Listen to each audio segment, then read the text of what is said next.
Anyway, moving on to the next game which is RR versus Delhi Capitals. ठीक है, ये match भी another interesting one. Last over तक फंसा हुआ था मैच. क्वाइट फ्रैंकली थोड़ा अननेसेसरीली फंस गया था, but we'll come to that.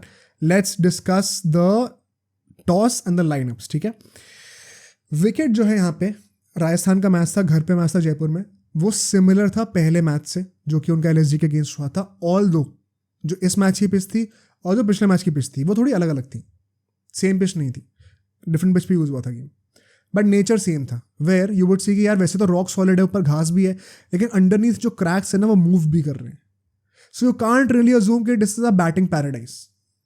And I think हमने दोनों मैचेस से ये चीज़ कंक्लूड कर भी ली just by the totals that the teams have posted कि इतना आसान है नहीं यहाँ पे बैटिंग करना.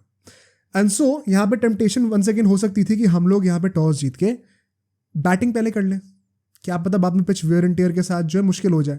बट क्योंकि ड्यू फैक्टर था, डे नाइट मैच था, which is why I felt कि it was the right decision to bowl first, क्योंकि इवेंचुअली वो ड्यू फैक्टर नलिफाई कर ही देता है बाकी एस्पेक्ट्स को. एंड सो दोनों कैप्टन्स को बॉलिंग करनी थी पहले. ऋषभ पंत टॉस जीता है, बॉलिंग करता है. अबाउट द चेंजेस, राजस्थान ने सेम टीम खिलाई, एकदम सेम इम्पैक्ट प्लेयर भी यूज़ करा. ठीक है, एंड सेम स्ट्रैटेजी यूज़ करी. Samson has use the impact player in the most bold way. And ये क्यों है ये मैंने लास्ट टाइम डिस्कस कर रखा ऑलरेडी जब एलएसजी के साथ मैच हुआ था. तो if you want you can check out that analysis on a podcast. DC ने 2-3 चेंजेस करे हुए थे. शाय होप को इंजरी थी, ईशांत शर्मा को इंजरी थी. तो यहाँ पे कौन आता है, मुकेश आता है यहाँ पर एंड नोरकिया आ जाता है. सो bowling you could argue in a sense थोड़ी स्ट्रेंथन और हुई है, बिकॉज शाय होप चला गया तो एक फॉरन स्लॉट खाली हो गया एंड मुकेश भी आ गया. एंड पहला और तो उसने बहुत अच्छा डाला था nonetheless. But coming on to the game now, first innings के पावर प्ले की बात करते हैं. What a superb start by Delhi Capitals. 31 for 2 हो गई थी राजस्थान वहाँ पे. A team that boasts of the likes of Yashasvi Jaiswal, Jos Buttler, Sanju Samson, सब स्ट्रगल कर रहे थे. यशस्वी जायसवाल को जो आउट किया है मुकेश ने, जो मूवमेंट था उस बॉल पे, कंप्लीटली स्विंग की वजह से बीट हुआ है Yashasvi Jaiswal. Great ball and a great over.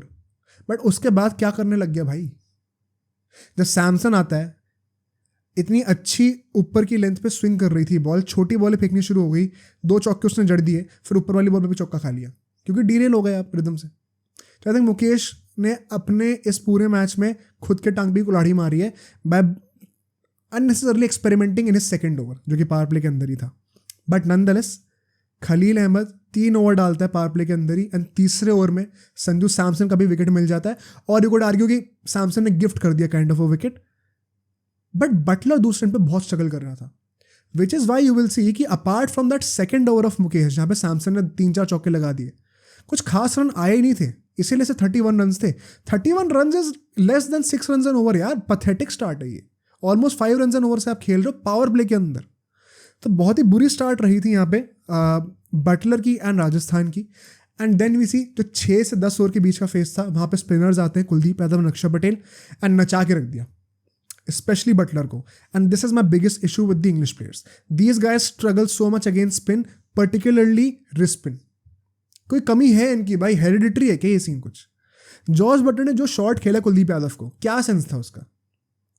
When the ball is turning towards you, because वो एक लेफ्ट आर्म लेग स्पिनर है, तो बॉल पड़ के अंदर आएगी तुम्हारे लिए, तुम क्या सोच के रिवर्स स्वीप मारने जा रहे थे. क्लियरली शोज कि आप हाथ से बॉल रीड नहीं कर पा रहे हो. Something that we also saw in the India versus England test series जो कि अभी हुई है. हर बैट्समैन की कहानी थी ये, तभी कुलदीप यादव इतना सक्सेसफुल भी था. तो तुम क्या सोच रहे थे भाई, बेवकूफ़ों की तरह आउट होके आ गए. एंड ऐसे ही चलता रहा तो I doubt he will have a great season in this IPL. Just 2 matches, I hope he improves, but the signs are not looking good. And so इसी के चलते हम देखते हैं कि रियान पराग टाइम ले रहा था अपना. पता है 2-3 विकेट गिर चुके हैं. सरप्राइजिंगली अश्विन आता है भाई बैटिंग करने के लिए नंबर 5 पे. एंड ये जो 6 से 10 ओवर का जो फेज है ना, ये जो 4 ओवर थे बीच के, राजस्थान के 58 रन होते हैं बाय द 10th ओवर. ठीक है, 3 विकेट गिरे हुए थे. 58 रन होना मतलब सिर्फ 27 रन आए इन 4 ओवरों में, क्वाइट लो. एंड इसका एक मेन रीज़न क्या था, रियान पराग टाइम तो ले ही रहा था जो ले रहा था. अश्विन जो है ना वो सिंगल लिए जा रहा था. And I am the biggest fan of Ashwin, you all know. But मैंने खुद क्वेश्चन किया इस बात को कि ये अश्विन नंबर 5 पे आके क्या कर रहा है. अगर सिर्फ सिंगल्स ही निकालने तो वो तो मेन बैट्समैन भी कर लेगा. प्रेशर तो तब है ना जब आप आउट ऑफ योर रिदम जाके मारने जाओ. उस काम के लिए अश्विन को भेजा हुआ है पिंच हिटिंग के लिए. तो वो बैट्समैन की तरह क्यों खेल रहा है, वो तो नॉर्मल बैट्समैन भी कर लेगा, प्लस इसी बहाने सेट भी हो जाएगा. And just as I was about to question this, Ashwin ने तोड़ना शुरू कर दिया. कुलदीप यादव को छक्के लगाए, उसके बाद पेसर पे 2-3 पुल के छक्के लगा दिए और एकदम सी स्ट्राइक रेट अपनी 150-200 की कर दी. एंड अगर अश्विन ये काम करता है going forward as well, I have no problems with him batting up the order. क्योंकि अगर अश्विन जैसा बंदा ऊपर बैटिंग करने के आ रहा है, it is kind of the way Narayan is use by अपना KKR, इन द सेंस कि अश्विन अगर 5 डाउन 6 डाउन आएगा तो कहने को तो बैटिंग एक्सटेंड हो रही है, but he would not be as effective as he usually is in the test matches. T20s में इतना इफेक्टिव नहीं है एज अ बैट्समैन. तो may be push him up the order as a pinch hitter, जिसकी वजह से बाकी सारे बैट्समैन एक एक नंबर नीचे हो जाएंगे, लेकिन फिर नंबर 6 नंबर 8 तक जो है पूरी बैटिंग हमारी प्रॉपर बैट्समैन से भरी होगी. तो आई थिंक वही स्ट्रैटेजी RR भी अपना रही है and Ashwin will continue to pay it off. 1-2 season पहले भी उसने, आई थिंक लास्ट सीजन था या पहले की बात है, जो उसने मैच जिता भी दिया था ऐसे छक्के मार मार के. तो एबिलिटी भी कोई डाउट नहीं है, but he has to continue this way. He did his job. 10 से 15 ओवर के बीच अगर हम लोग फेस की बात करें, 50 पार्टनरशिप होती है रियान पराग और अश्विन की. Ultimately he gets out to Axar Patel slogging, तो अपना जॉब करके दिया. 150 की स्ट्राइक रेट से खेला भी है उसने. 108 रन हो चुके थे 4 विकेट के लॉस पे आफ्टर 15 ओवर्स. दिस मेंट कि 50 रन आए हैं आपके इस फेज में, तो एकदम से आपने एक्सेलरेट करना शुरू कर दिया था क्लियरली. एंड रियान पराग ने भी एक्सेलरेट करना शुरू कर दिया था यहाँ तक आते आते. बट मेरा एक क्वेश्चन था कि अगर अश्विन आउट हुआ है तो अभी आप हेटमायर को क्यों नहीं भेजोगे? Why Dhruv Jurel, as good as he has been and ultimately उसने भी अच्छा ही खेला, अच्छा कैमियो देखे गया. आई वाज जस्ट वंडरिंग कि हेटमायर जैसा बंदा अगर नंबर 6 पे भी नहीं आ रहा तो would it not be too late, क्योंकि ऑलरेडी 5-6 ओवर ही बचे थे जब अश्विन आउट हुआ था. तो उतने में हेटमायर को ही भेज देते भाई, थोड़ा टाइम उसको भी मिल जाता. बट ध्रुव जुरेल को भेजा जाता है and he also plays a very quick fire cameo and until the point he gets out, hit wicket हो जाता है, हिट विकेट का प्ले डाउन हो जाता है एंड फिर हेटमायर आता है. And then we see not only him charging, but Riyan Parag ने जो एक्सेलरेशन मतलब निकाल के दिया है. Let me just tell you Rajasthan ने किस लेवल की परफॉर्मेंस दी है आखिर के 5 ओवर में. ठीक है, कंपेयर करके बता दूं कितना अच्छा है वो. 185 रन बनाती है Rajasthan after the end of 20 overs. 77 run आते हैं आखिरी के 5 ओवर में. अब आप कहोगे 77 रन, चलो बहुत अच्छी बात है. What makes this even more special is, अभी सनराइजर्स ने 277 रन मारे थे, उन लोगों ने आखिरी के 5 ओवर में अपने 75 रन मारे हैं. राजस्थान ने यहाँ पे 77 रन मारे हैं. They have done better than SRH in that game. This shows the level at which Riyan Parag and Rajasthan were in those last 5 overs and कैसे DC से गेम एकदम छीन लिया. Riyan Parag finally getting to bat at number 4, getting the confidence of the captain Sanju Samson. इससे पहले तू पर batting करता ही था, had a great domestic season. जिस तरीके से उसने अभी तक प्रूव करके दिया है अपने आप को, जो साइंस दिखा रहा है वो, he looks absolutely confident in his approach. And अगर वो ऐसा सीजन पूरा खेलता है, I don't think world cup में आएगा, बट वो टाइम दूर नहीं जब उसको इंडिया की T20 साइड के लिए कॉल अप आएगा, अगर ऐसा खेलता रहा तो. बिकॉज क्वाइट फ्रैंकली इसे पावर हिटिंग की हमें ज़रूरत है.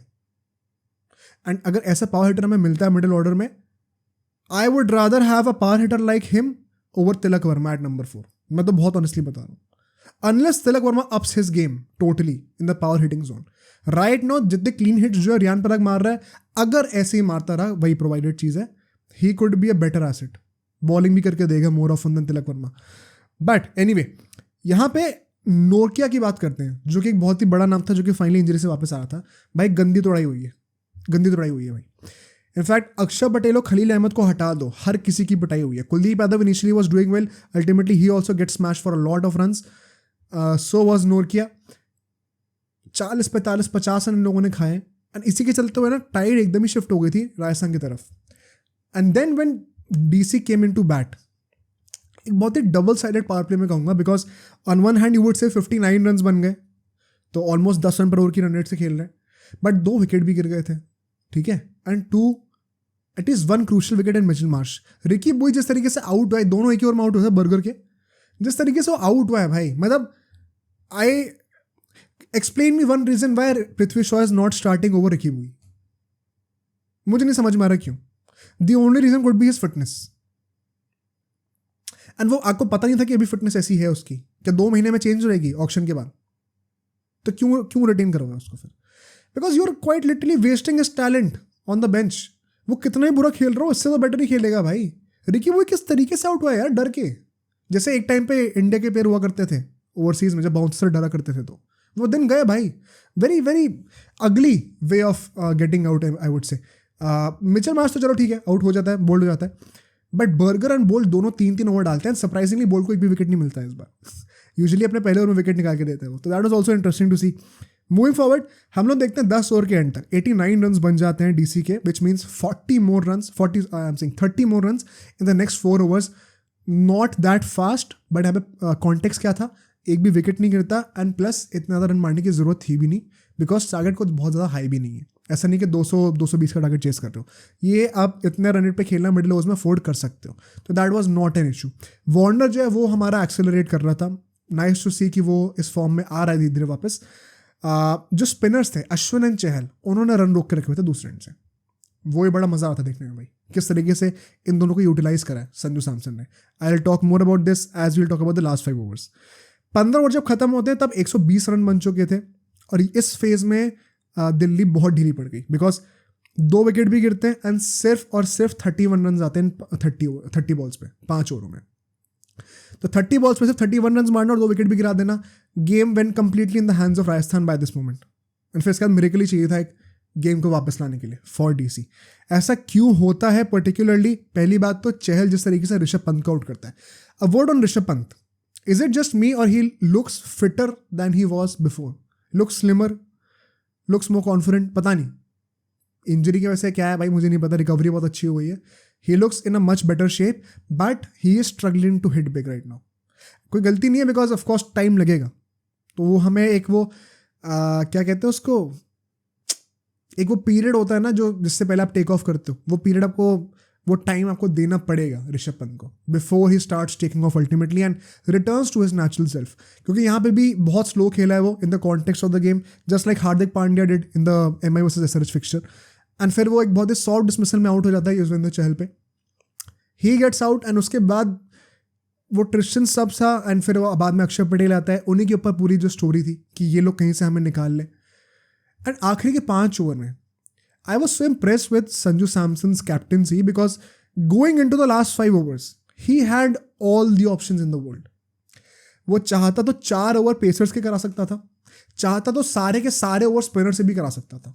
पूरी वैरायटी थी उसके पास. स्पेक्ट्रम पे एक एंड से दूसरे एंड तक सारे ऑप्शंस अवेलेबल थे उसके पास. He was rotating his bowlers very nicely. बहुत मजा आया देख के मुझे ये. And a very gutsy move by giving Chahal the first over out of the last 5. And he gets a wicket as well. And फिर वो अश्विन से बॉलिंग कराता है the next over, the 17th over. And Ashwin also almost got Tristan Stubbs जब वो एक seater सा catch छोड़ दिया बोल्ट ने, एंड वहाँ से गेम पलट गया. फिर अश्विन वहाँ तक उस मोमेंट तक बड़ी तगड़ी तगड़ी कैरम बॉल भी फेंक रहा है, एकदम बढ़िया लैंड हो रही है, सब हो रहा है. जैसे वो कैच छूटा उसके बाद 2 छक्के खा गया. And you have seen this so many times कि एक वर्ल्ड क्लास बॉलर जो है वो विकेट नहीं, उसका विकेट का कैच छोड़ देते हो आप, then he get scored on for a couple of sixes. Not using this as an excuse because Ashwin should be doing better, but you have to feel for that guy. वहाँ पे catch पकड़ा जाना चाहिए था, end game quite frankly वहीं पे खत्म हो जाता अगर बोल्ट ने वो कैच पकड़ लिया होता तो. बट इसी के चलते ट्रिस्टन स्टब्स जो है, जब उसको वो एक सेकंड लाइफ मिली, he got mad after that भाई. हर किसी को छक्के मार रहा है वो, टू द पॉइंट कि गेम एक्चुअली में लास्ट ओवर तक आते आते it became a realistic possibility for DC to win the game. And यहाँ पे वंस अगेन भाई credit to Samson for giving that last over to Avesh Khan. And इसके 2 साइड्स हैं. अगर आवेश खान ने वो मैच हरवा दिया होता तो सबसे ज़्यादा गाली भी सैमसन को ही पड़ रही होती. And that is the deal you make with the devil. अगर आप ऐसे गट्सी रिस्की मूव ले रहे हो, पुल ऑफ हो गया तो बहुत तारीफ होगी, नहीं हुआ तो भाई गाली ही पड़ेंगी. तो क्योंकि पुल ऑफ हो गया, we have to praise his risk taking ability. Trusting Avesh Khan with the last over when you had 1 over from Boult, 1 over from Burger. उसके बाद भी अपने आवेश खान से डलवाया लास्ट ओवर, एंड आवेश खान ने सिर्फ 4 रन दिए लास्ट ओवर में, जब ट्रिस्टन स्टब्स भी खेल रहा था, जिसने उससे पहले के 2 ओवर में आतंक मचा रखा था. क्रेजी बॉलिंग यार. मैंने एक्सपेक्ट नहीं किया था कि आवेश खान इतनी अच्छी बॉलिंग करके देगा. I was pleasantly surprise. Please let me know in the comments अगर आपके साथ भी यही हाल था तो, बिकॉज मैंने तो बिल्कुल एक्सपेक्ट नहीं करा था ये. But all in all another convincing win in the end for Rajasthan Royals. DC struggling. Am I surprised? Absolutely no. I think this is going to be the tail of their season. They will not maybe finish in the bottom 2 bat qualify भी नहीं करेंगे. I think वो बीच में ही कहीं, और maybe the lower of the table, उसमें struggle करेंगे. As far as Rajasthan is concern, they always start really well.